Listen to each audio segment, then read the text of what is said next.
mainkan mainmu, ku mainkan mainku. Itu aja bagi aku gitu. Ada orang biasanya Bang yang dia terhadap orang dia keras, terhadap dirinya dia lembut. Pasti orang yang mengatakan itu karena sudah pernah merasakan dan melakukan, menjalani.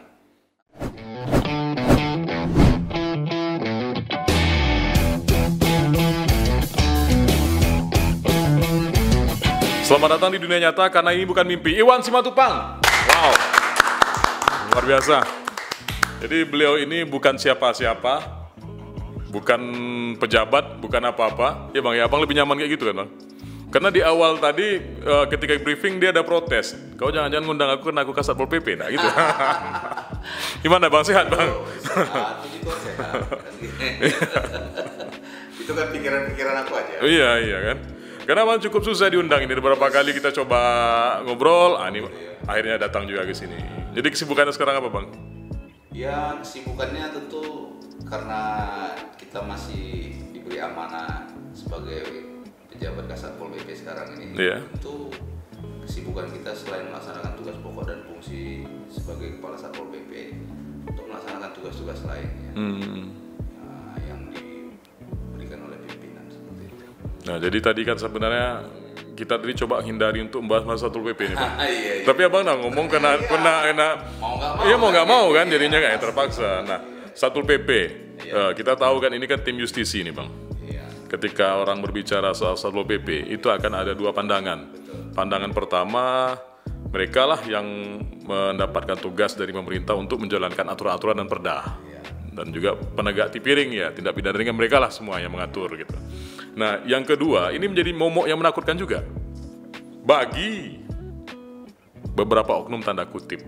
Nah, ada enggak upaya Bang di dalam menjalankan tugas itu untuk membangun citra kembali, untuk lebih mendekatkan diri kembali instansi ini dengan masyarakat sehingga kesannya Satpol PP ini lebih bersahabat gitu. Jujur Bang, serem Bang kadang-kadang Bang kalau kita bicara Satpol PP Bang. Iya, jadi terima kasih ya saya sudah diundang kemarin. Suatu kehormatan bagi saya secara pribadi diundang ke acaranya Mr. Heru Reynaldo ini kan. Aku kalau manggilin Reynaldo, Kalau Renaldi juga kayak tukul jadi kan. Jadi memang kalau kita bicara tadi tugas pokok dan fungsi, Satpol PP ini kan tugasnya kan ada 3. Iya. Pertama penyelenggaraan tugas-tugas ketentraman dan ketertiban. Iya. Yang kedua adalah penegakan peraturan daerah. Yang ketiga adalah perlindungan masyarakat. Nah 3 tugas pokok ini kan harus kita ramu ini. Nggak bisa kita secara sporadis.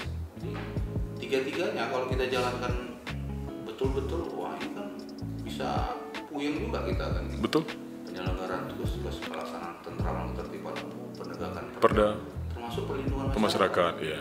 Nah, jadi yang mau pilih yang mana nih? Tiga-tiganya Tiga harus jalan gitu ya.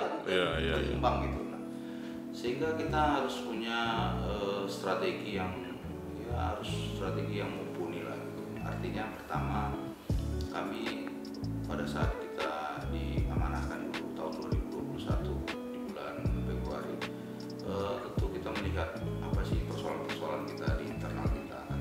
Nah, itu disitulah perlu sentuhan-sentuhan memang bagaimana memanage suatu organisasi. Nah, mungkin secara umum, secara teori semua orang tahu lah. Gitu. Yeah. Tapi intinya kan bagaimana kita membangun kebersamaan, membangun hubungan baik antara pimpinan dengan anggota-anggota kita di lapangan, begitu juga rekan-rekan kita yang ada di struktural yang ada di Pol PP. Nah, saya sebagai seorang pribadi yang ya biasa-biasa aja sih kalau menurut gue. Yang saya lakukan adalah tentu komunikasi. Komunikasi yang saya bangun. Yang utama komunikasi dulu ya. Komunikasi dulu gitu. Kalau mungkin penguasaan tugas mungkin ya itu semua orang udah harus bisa kan.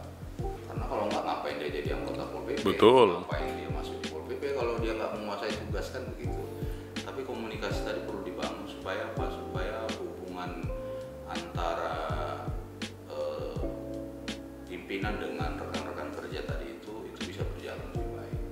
Nah, hubungan yang enak ini kalau kita nggak ada komunikasi, nggak mungkin saya duduk di sini kan. Betul. Seperti itu tadi. Itu yang kita lakukan. Yang kedua, tentu sebagai institusi yang tadi Mas Bro bilang momok tadi itu, Iya. itu kurang pas juga lah, itu bahasanya jangan gitulah, jangan momok lah. Ya gimana enggak bang?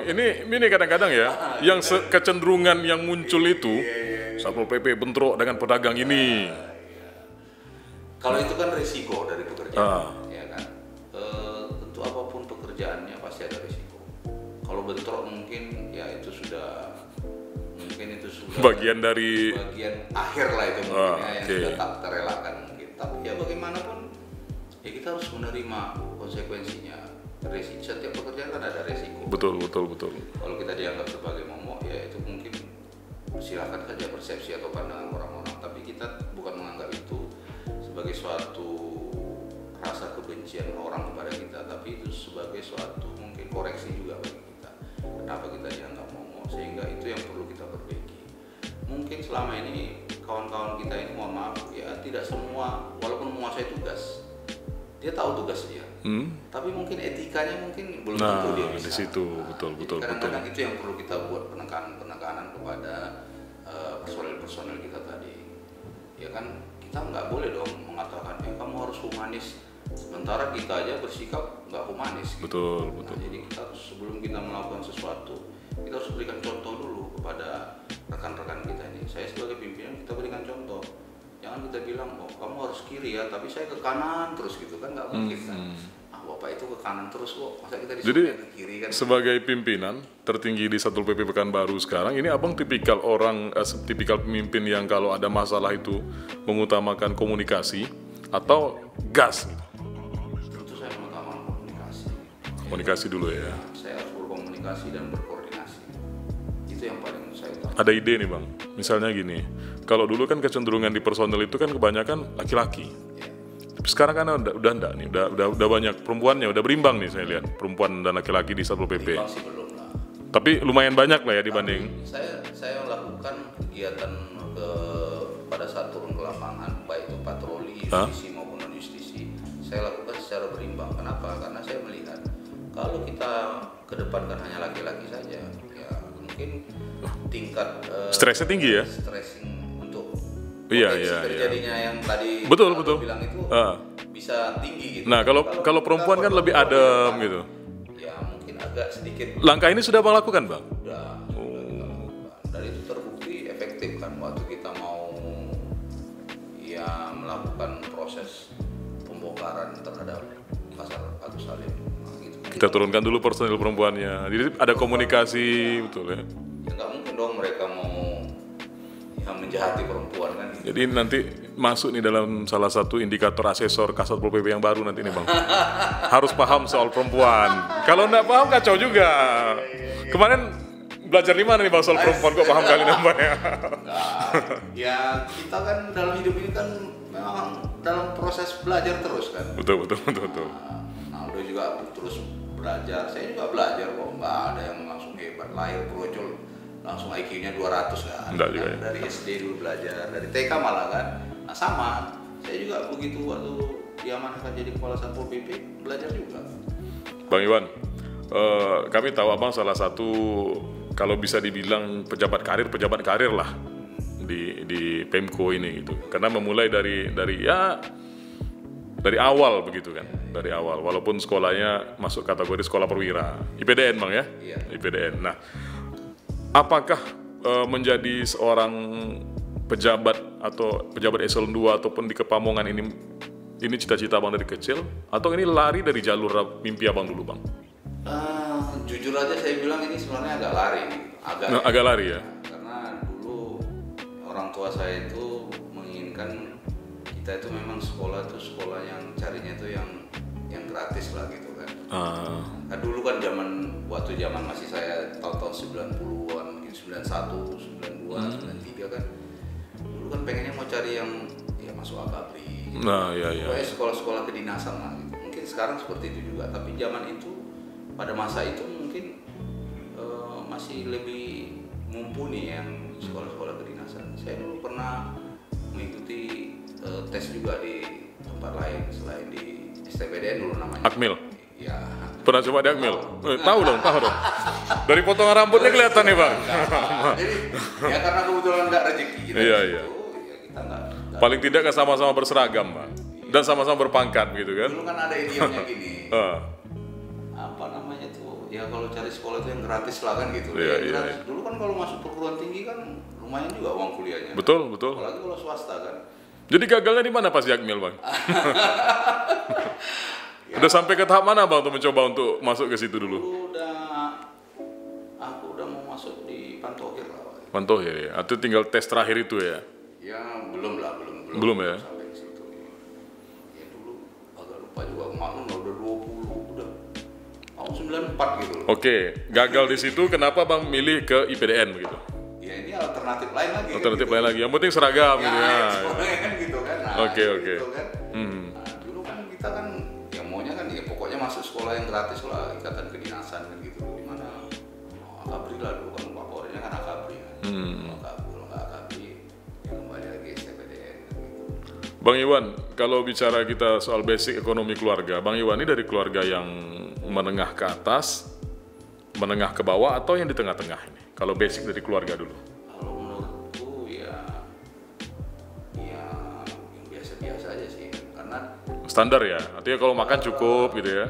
ya nggak ya cukup lah pasti, karena bapakku tuh PNS. Nah, cuman kan ya karena dulu di zaman itu PNS dulu jangan digambarkan seperti sekarang Bang, jauh beda Bang. Iyalah, cuman dulu kan bapakku karena mohon maafnya cepat meninggal kan gitu. Mungkin bukan karena sakit, yang mendadak aja kan, masih sangat muda lah. Jadi abang ditinggal orang tua itu di umur berapa? Ya.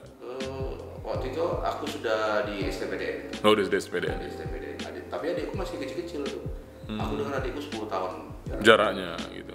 Jadi akhirnya mamaku, ibuku beralih profesi jadi tukang jual pakaian-pakaian bekas. Kalau di Medan namanya Monja. Ya. PJ ya. Di mana dulu tuh Bang waktu itu Bang? Di Jalan Pancing di Medan, terkenal dulu itu. Oh, berarti abang besarnya di Medan sana gitu. Oke. Ya, saya kan penempatan dulu di sini, tamat dari STPDN 98, baru aku masuk ke Kota Pekanbaru. Nah, pernah berpikir nggak Bang untuk menetap lama di Pekanbaru? Sementara kan basic abang di Medan sana gitu loh. Ya terpikir sih, pasti terpikir ya. Cuman waktu itu kan paling karena dulu kan pada saat kami ini kan penempatan dulu kan belum otonomi daerah seperti sekarang. Jadi masih ada pikiran paling nanti masih bisa pindah lagi kok. Karena kan dulu kan kita kan masih PNS pusat. Dibantukan. Bukan seperti sekarang PNS otonom kan. Ya. Masih bisa mungkin lagi paling 2 tahun, 3 tahun. Ternyata begitu reformasi otonomi daerah kan gitu. Akhirnya sudah di mana bumi dipijak di situ lagi dijunjung gitu ya kan. Jadi Bang Iwan berkeluarga di mana di Pekanbaru? Di sini berarti abang mendapat istri. Istri orang sini? Enggak ya. Saya campuran Jawa dan Sulawesi. Campuran Jawa. Tapi kenalnya di sini. Kenalnya di sini. Iya. Ada orang Pekanbaru bilang aku ini anak Pekanbaru. Padahal dari sejarahnya Pekanbaru itu sini kan tidak ada orang asli Bang. Semuanya pendatang. Ya. Tidak ada orang asli. Iya, sejarahnya Pekanbaru itu nggak ada orang asli. Pekanbaru ini kan kawasan pinggir sungai yang dijadikan raja sebagai tempat berdagang. Berkumpullah beberapa orang di sini dan bernama Payung Sekaki kemudian menjadi senaplanan besar sekarang seperti sekarang Pekanbaru. Artinya orang Pekanbaru adalah orang-orang yang lahir dan menetap kadang-kadang di sini begitu. Nah, kalau anak-anak Abang sudah lahir di sini semua itu bagaimana? Ya di sini. Pertanyaannya, secinta apa Bang dengan Pekanbaru sekarang? Maksudnya? Secinta apa Bang dengan Pekanbaru sekarang? Cinta banget dong. Pekanbaru ini yang memberikan saya kesejahteraan dan begitu kan. Kalau tiba-tiba datang Peto dari Medan sana, dari Sumatera Utara sana, balik ke sini mengabdi ke daerahmu itu gimana? Ya mau saya abdikan di sana kan udah nggak ada lagi kan, orang tua udah nggak ada lagi kedua-duanya kan. Jadi ya saya di sini aja mengabdi, karena saya diajarkan di dalam apa yang saya yakini, berbuatlah untuk kesejahteraan kota kan seperti itu dia. Betul. Seperti itu. Saya berbuat untuk kesejahteraan kota ini. Apa yang bisa saya buat yang sekarang ini ada pada kita diamanahkan, ya kita kerjakan sesuai dengan amanah itu. Kalau dalam menjalankan tugas, Abang tipikal orang yang mengejar karir atau menerima apa adanya dengan tugas tadi? Kita tahu kan Bang, bahwasanya pemerintahan ini organisasi yang bukan politik, tapi bernuansa politik. Dan itu tidak bisa kita pungkiri. Kadang-kadang apa yang diperbuat tidak sesuai dengan apa yang diterima. Ini berlaku di seluruh Indonesia, Bang. Nggak hanya kita bicara di Pekanbaru, tapi ini sudah menjadi hal yang wajar gitu. Nah, ketika Abang sampai ke titik itu, apa yang Abang lakukan? Kalau aku sih nggak menutup mata ya, nggak munafik ya. Tentu sebagai seorang pegawai negeri sipil, apalagi seperti tadi yang lulusan dari STPD itu, aku pengen mau berkarir kan gitu. Tapi aku tidak akan mau memakai cara-cara untuk berkarir itu dengan cara-cara yang Aldo sebutkan tadi itu kan gitu. Iya betul. Itu kita harus mengikuti. Nah, mengikuti alur daripada aturan-aturan yang sudah ditetapkan oleh negara ini. Bagaimana sih kriteria orang berkarir itu? Kan ada aturannya. Nah, gitu loh. Nah, berkarir itu tentu kan ada hubungannya dengan masalah kinerja dan prestasi. Jangan orang kelihatan mentereng karirnya, tapi nggak ada prestasinya gitu loh. Dan itu ada. Minum kopi ya, Bang.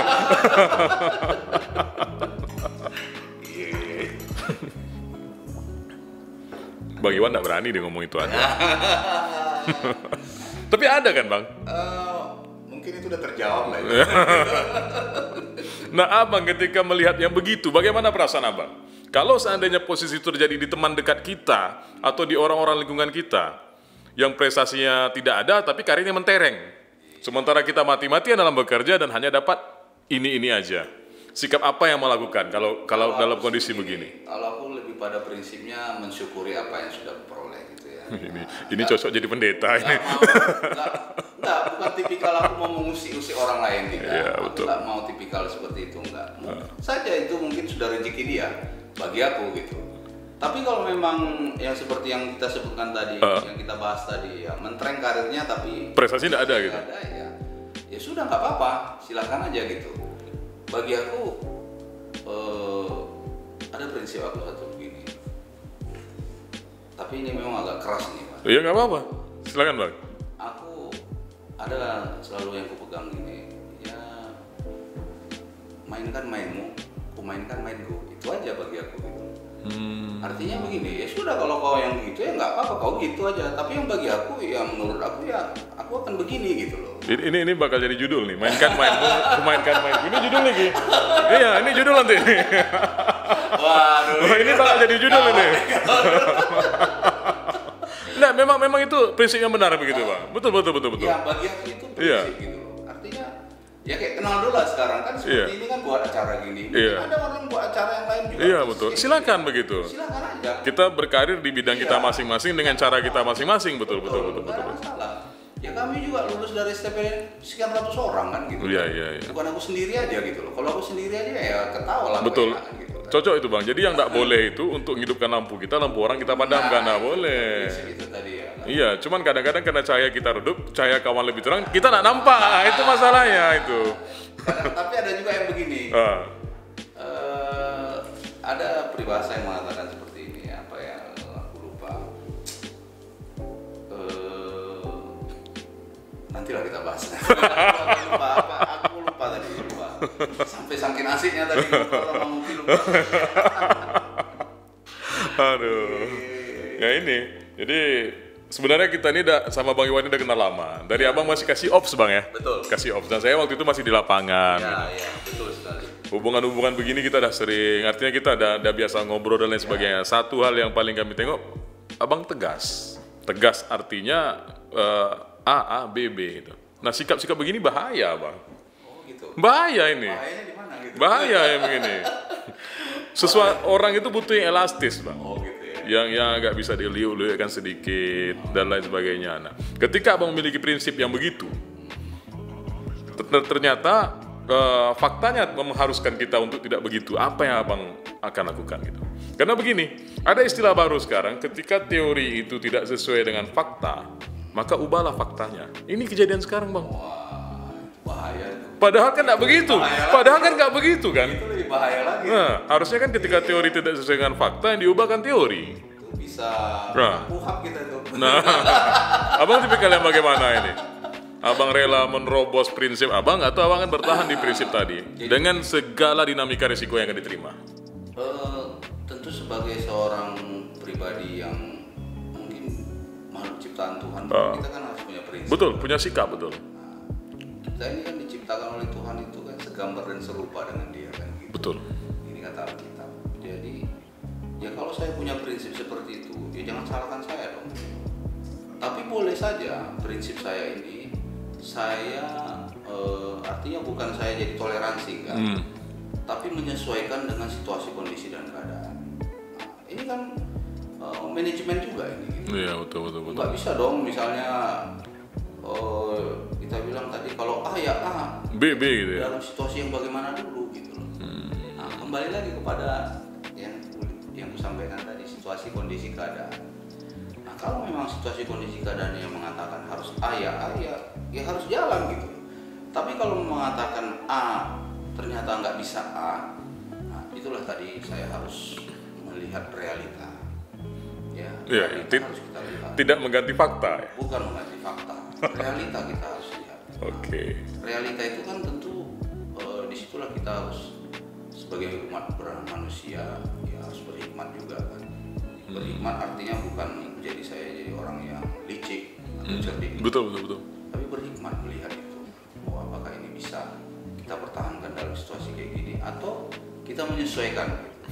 Ini mungkin ya bisa kita buat jadi sedikit lebih longgar misalnya. Tapi bukan berarti A ini jadi berubah B, enggak gitu. Dia tetap A. Tapi mungkin ada A kecil, ada A kapital, atau ada kuadrat kan gitu. Ini udah cocok di Dewan nih Bang. Jawabannya udah mulai bersayap ini. Udah mulai bersayap ini. Banyak penjabarannya ini.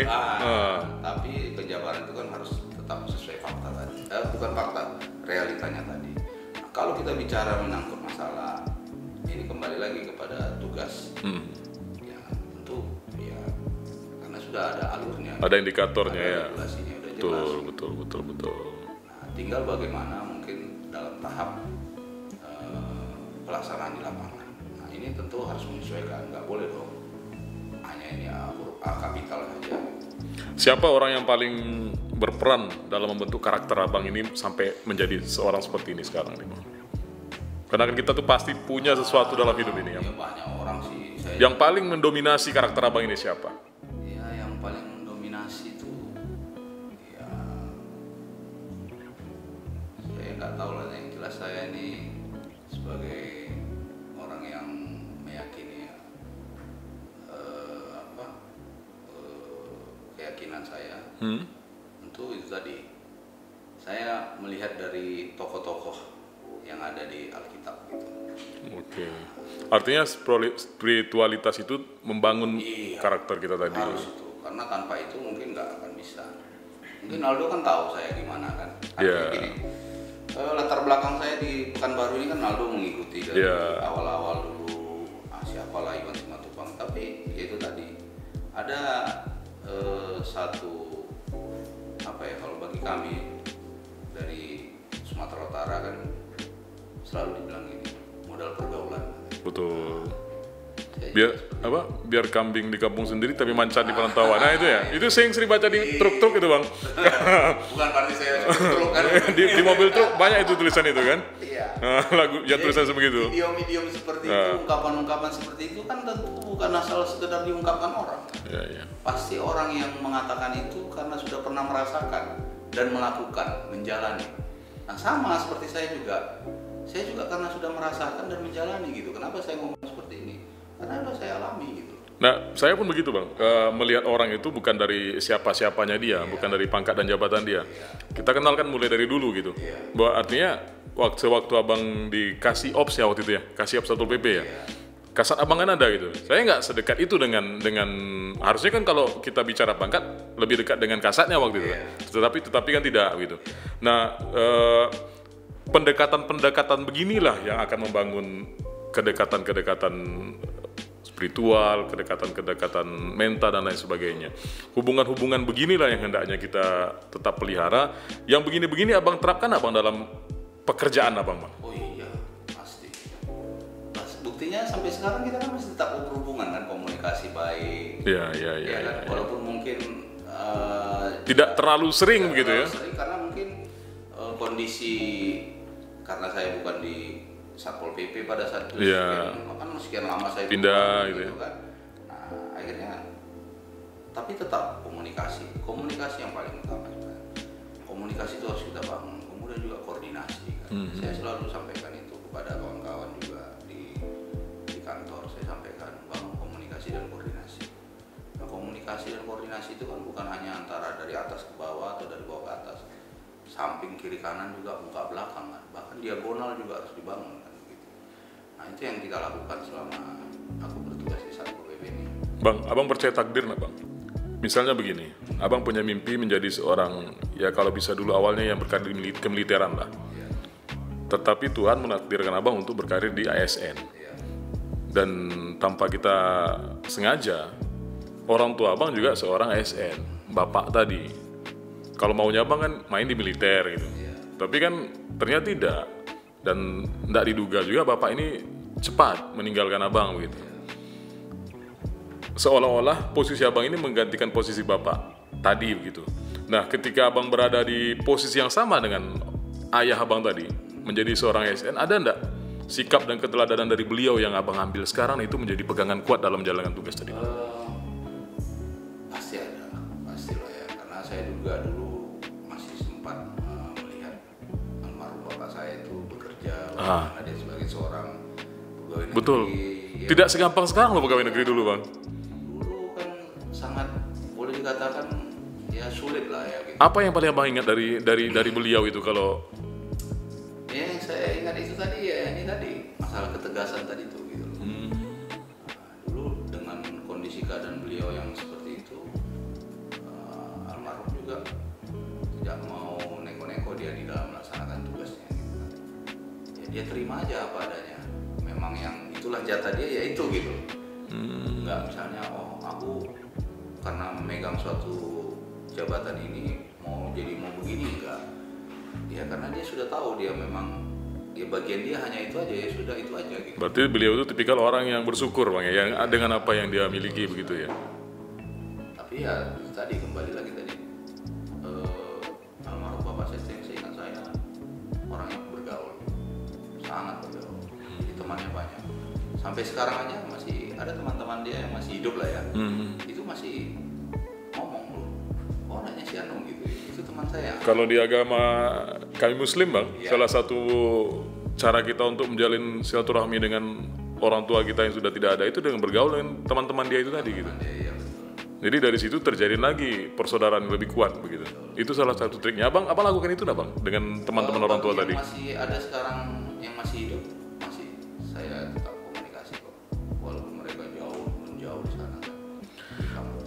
Kita tahu apa yang abang capai saat ini belum titik puncak, belum. Ini masih dalam perjalanan lah, dan kita berharap nanti Bang Iwan bisa lebih sukses lagi dalam mencapai karirnya begitu. Nah, tapi kan tidak semudah yang dilihat orang. Kalau orang yang belum kenal Bang Iwan, dia hanya tahu Iwan Simatupang itu adalah Kasat Pol PP Pekanbaru. Enak, megang pasukan, pejabat eselon 2, kan begitu? Orang kan tidak tahu nih sudah berapa banyak keringat yang dikeluarkan, berapa banyak mungkin air mata yang harus keluar karena ini pengorbanan yang dilakukan begitu. Nah, ketika abang sampai ke titik terendah dalam hidup, apa yang abang lakukan, bang? Apakah abang ini tipikal orang yang berpasrah dengan keadaan atau bangkit dan melawan keadaan itu sendiri? Tentu kita sebagai orang yang punya keyakinan dan punya kepercayaan dan beragama, tentu kita harus bisa belajar dari keterpurukan kan gitu ya. Pernah bang sampai ke titik itu bang? Pernah terjadi. Nah, tadi kan Aldo kan udah bilang, ya kalau bahasanya saya itu ya sampai berdarah-darah lah kan begitu kan gitu. Tapi ya mungkin Tuhan sudah gariskan seperti itu. Tuhan izinkan itu semua terjadi bagi aku supaya aku juga belajar untuk mengetahui bahwasanya rencana Tuhan itu lebih dari segalanya gitu. Bukan maunya aku kan. Nah, ini yang membentuk aku sehingga aku juga bisa mungkin lebih matang lah dalam bersikap ya, berperilaku, dalam berpikir juga. Nah, sehingga aku belajar dari pengalaman itu, dari situasi-situasi sulit yang kujalani selama kurang lebih hampir 24 tahun. 24 tahun ya?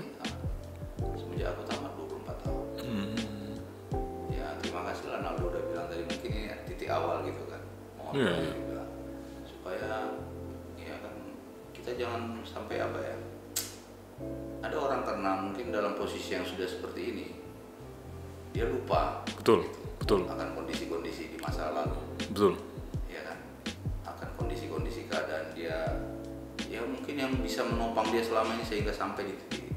Nah, tapi kan ada pepatah mengatakan di atas langit masih ada langit. betul. Oleh karena itu kita harus bersyukur dan kita harus belajar untuk bisa lebih meyakinkan diri kita. Bahwasanya kita harus belajar dari keterpurukan dan harus punya daya juang untuk selalu bangkit. Pernah putus asa nggak bang ketika menghadapi itu enggak. masalah? Sampai itu enggak. Nggak pernah putus asa ya? Saya enggak tipikal yang harus putus asa. Mungkin apa ya? Kalau bersungut-sungut mungkin lah ya.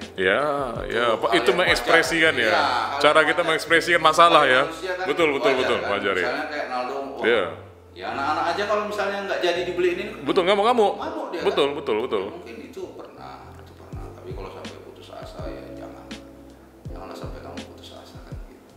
Nah, Merugikan kita sendiri. Kan? jadi poinnya di sini bang, pembicaraan kita hari ini, apapun masalahnya, kita nggak boleh putus asa ya. Dan itu sudah bang buktikan ya, bang. Ketika kita menghadapi masalah, rasa-rasanya nggak ada lagi nih celah kita untuk lari dari masalah ini, udah mentok gitu. Bang pernah nggak mendapatkan sebuah keajaiban yang bentuknya lebih spiritual gitu?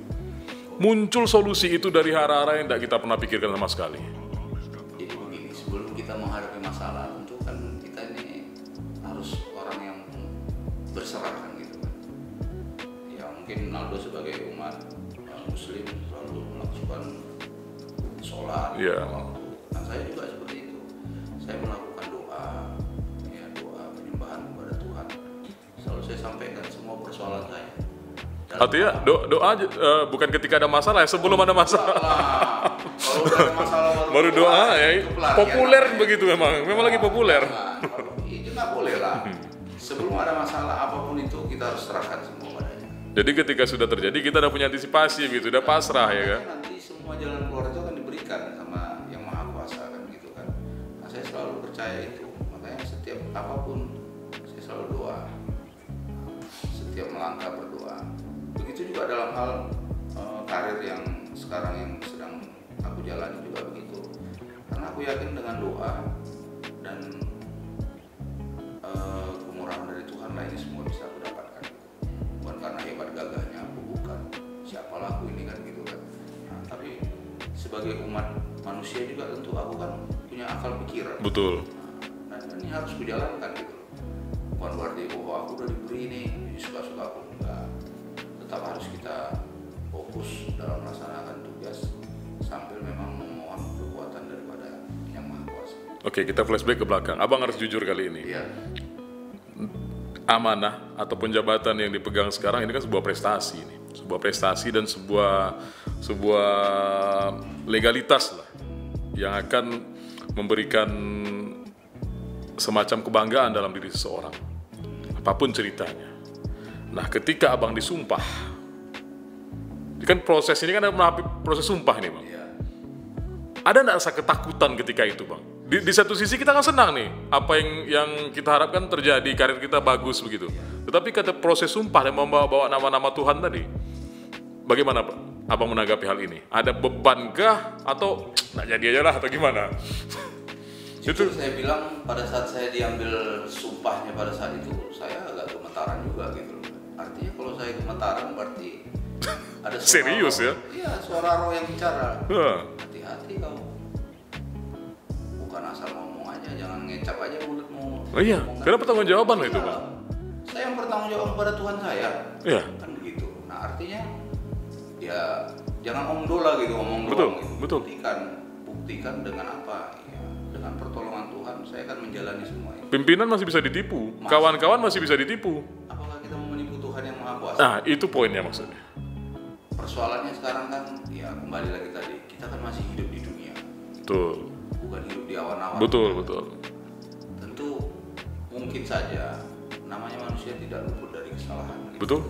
Saya juga melakukan kesalahan.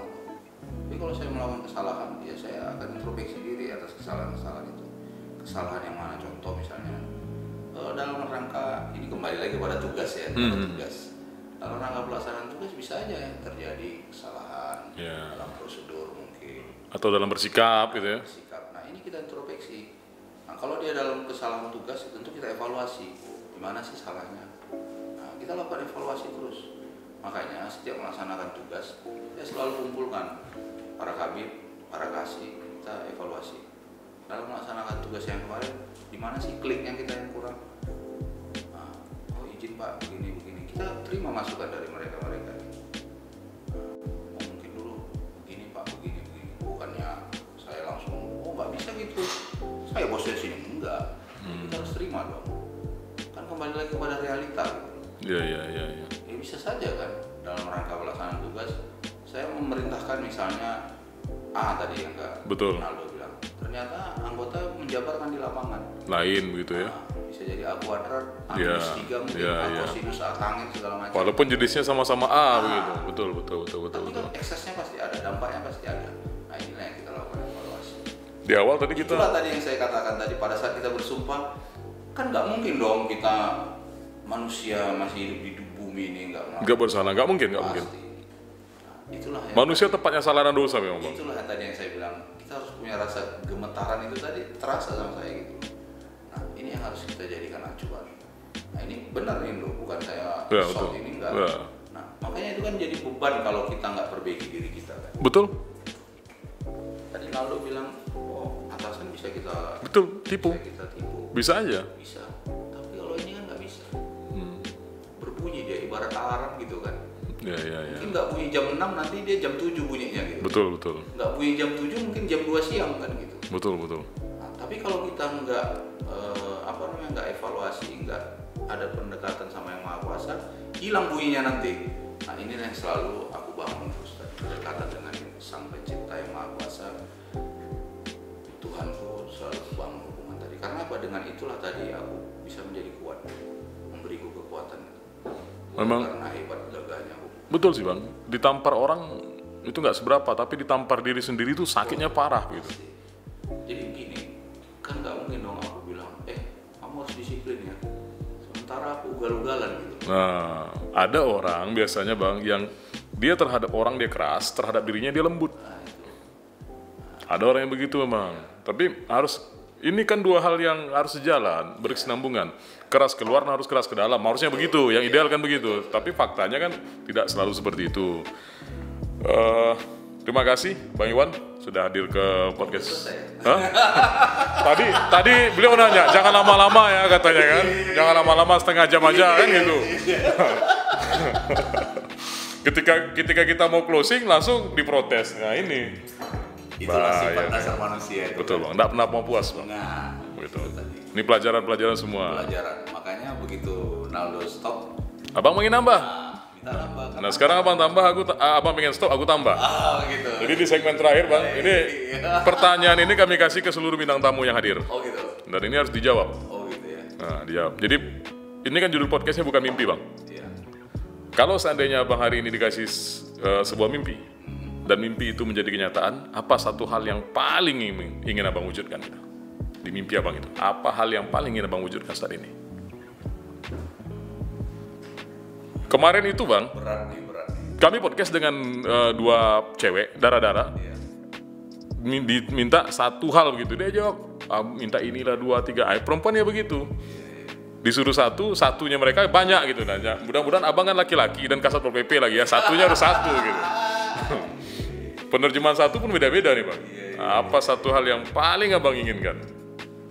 Kalau bisa terwujud. Yang paling aku inginkan sebenarnya ya nggak mulu-mulu ya. Aku ingin mengakhiri semua pertandingan dan pekerjaan-pekerjaan ini dengan benar lah. Jadi pada saat aku nanti mencapai satu titik yang sudah nggak bisa lagi berbuat apa-apa. Artinya kalau main bola di peluit akhir ya? Iya. Di menit ke 95 itu ya? Jangan sampai aku nanti offside gitu loh kan. Oke. Jadi harus tetap waspada. Artinya mengakhiri pertandingan dengan gagah. Nggak peduli hasilnya menang atau kalah. Ya, hasilnya harus baik. Harus baik, oke. Oke. Nah, itu aja sih kalau menurutku. Jadi artinya bukan mau minta ini, mau minta itu enggak. Oke, terima kasih. Bang Iwan, terima kasih sudah berbagi cerita di podcast ini. Sukses terus, mudah-mudahan karir lebih bagus. Tetap konsisten dalam menjalankan tugas dan prinsip hidupnya. Siap. Terima kasih, dan selamat datang di dunia nyata karena ini bukan mimpi. Bang Iwan Simatupang.